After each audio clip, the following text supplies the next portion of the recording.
Peut-être êtes-vous en train de prendre votre petit déjeuner avec une bonne tartine de pain bien frais. Le pain, nous en consommons régulièrement et pour assurer les emplois de la filière, un réseau de commerce équitable a vu le jour en France. On en parle tout de suite avec son fondateur, Ludovic Brindejon. Bonjour. Bonjour. Vous venez de la Vendée, Oui. parce que c'est là que vous avez imaginé ce réseau. Preuve que le commerce équitable, finalement, n'est pas seulement réservé à l'étranger ou à des produits exotiques. Il peut être aussi décliné ici en France. Tout à fait. Depuis 2015, on peut officiellement parler de commerce équitable Nord-Nord, de commerce équitable à la française, ce qu'on ne pouvait pas faire auparavant. Est-ce que c'est une première en France ? Alors, il y a d'autres initiatives, mais c'est vrai qu'aujourd'hui, Agriéthique est une démarche qui se développe sur tout le territoire et qui progresse bien depuis 3 ans. Donc c'est vrai que c'est une initiative qu'on remarque. Oui, et puis c'est donc une initiative qui est venue jusqu'ici, jusqu'en Bourgogne-Franche-Comté, avec une visibilité économique par rapport au volume, des prix garantis sur une période donnée et la transparence auprès des consommateurs. Pour bien comprendre et poser les choses, je vous propose de regarder ce sujet, puis on en parle après. Bien. Raphaël Salomon est à la tête de 2 boulangeries. Il écoule chaque année quelques 1000 quintaux de farine. En rejoignant Agriéthique, ce maillage national de commerce équitable à la française, il a conscience, à son niveau, de jouer un petit rôle dans l'économie de son secteur. On donne l'opportunité à nos clients de venir acheter une baguette qui est fabriquée avec de la farine de blé 100% française et qui permet à eux de faire un acte équitable. Cette démarche a été initiée par cet homme, salarié d'une coopérative de Vendée et responsable de ce pacte entre professionnels du secteur. Ils sont déjà plus de 700 boulangers et 600 agriculteurs à adhérer en France. Avec ce partenariat, le prix d'achat du blé reste fixe pendant 3 ans. Grâce à vous, en fait, vous venez dans la boulangerie. Vous choisissez un boulanger qui est dans la démarche Agriéthique. Donc ça permet d'avoir une juste rémunération pour l'agriculteur.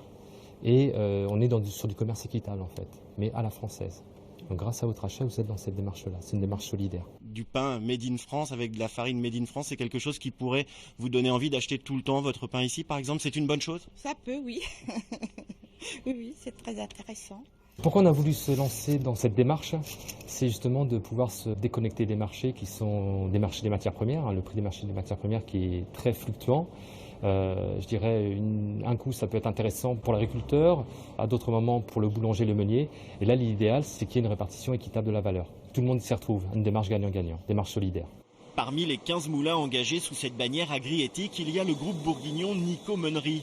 Séduit par ce qui n'est ni un label ni une certification supplémentaire, mais bel et bien un partage de valeur.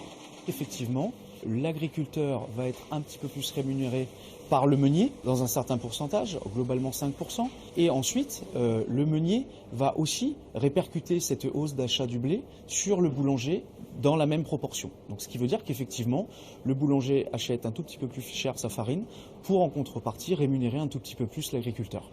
Agriéthique ne veut pas s'arrêter là. Ses responsables veulent maintenant décliner cette filière à d'autres secteurs fragilisés ces dernières années, les œufs, le beurre ou encore la viande. Ah oui, donc ça veut dire que c'est totalement possible et déclinable sur tout type de secteur. En fait, toutes les matières premières sont concernées par la volatilité du prix. Donc aujourd'hui, on réfléchit à le décliner sur les œufs notamment, sur le beurre. On l'a également décliné sur le sarrasin pour faire de la galette. Donc c'est quelque chose qui fonctionne en fait. Et les différents acteurs que vous avez pu rencontrer sont intéressés par cette démarche ? Alors ils sont intéressés, alors quand je dis les différents acteurs, c'est les agriculteurs, ça leur permet d'avoir une rémunération juste. Les meuniers de sécuriser un sourcing en local et utiliser aussi ces boulangers. Et pour le boulanger, finalement pendant 3 ans, on ne parle plus du prix de la farine. Et il a un nouveau message à transmettre aux consommateurs du commerce équitable. Mais pour le consommateur, justement, est-ce que ça change au niveau du prix ? Alors, pour le consommateur, non. Le prix de la baguette ne va pas forcément changer. Il faut savoir que dans une baguette, il n'y a pas forcément que le prix de la farine. Il y a aussi les salaires, il y a l'énergie. Donc, finalement, il peut faire un acte citoyen au même prix, en plus d'acheter du bon pain dans sa boulangerie. Donc, ça veut dire que les agriculteurs vous ont facilement suivi dans cette démarche, parce qu'une démarche qui, avant, était locale. En Vendée et maintenant gagne du terrain. Tout à fait. Donc on a démarré en Vendée avec une coopérative qui s'appelle la Cavac, avec ses meuniers en local.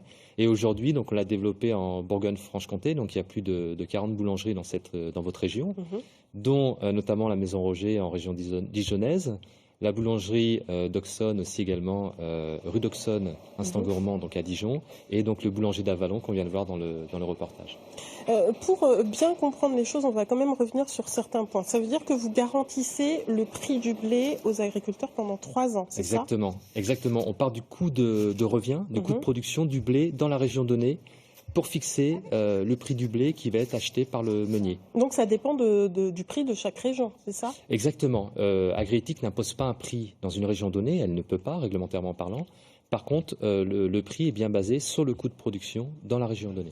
Mais on est d'accord, l'agriculteur ne peut pas vous vendre toute sa production. C'est vrai que on est sur une phase de premier cycle, hein, c'est né en 2013, on est en 2016. Pour l'instant, il ne met pas au-delà de 30% de son volume dans cette démarche-là. Voilà. D'accord. Ça permet de minimiser les risques aussi. Et quand vous dites 3 ans, c'est 3 ans à partir de 2013 ou 3 ans à partir du moment où il s'engage dans la charte ? C'est 3 ans à partir du moment où il a engagé sa première récolte. C'est-à-dire qu'en 2013, il a engagé la récolte 2013, 2014 et 2015.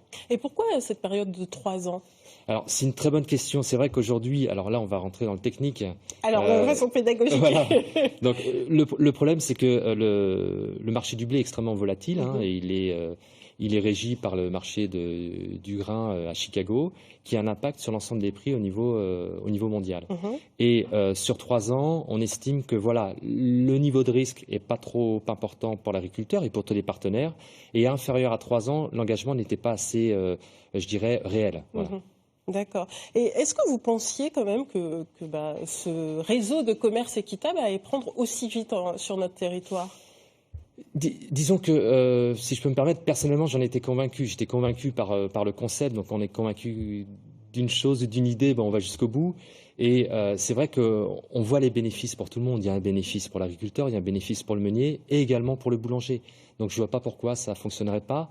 C'est vrai qu'aujourd'hui, ce qui est sympathique, c'est que la démarche va se pérenniser dans le temps puisqu'elle se développe sur l'ensemble des régions. Vous avez un objectif maintenant que ça touche tout le territoire national ?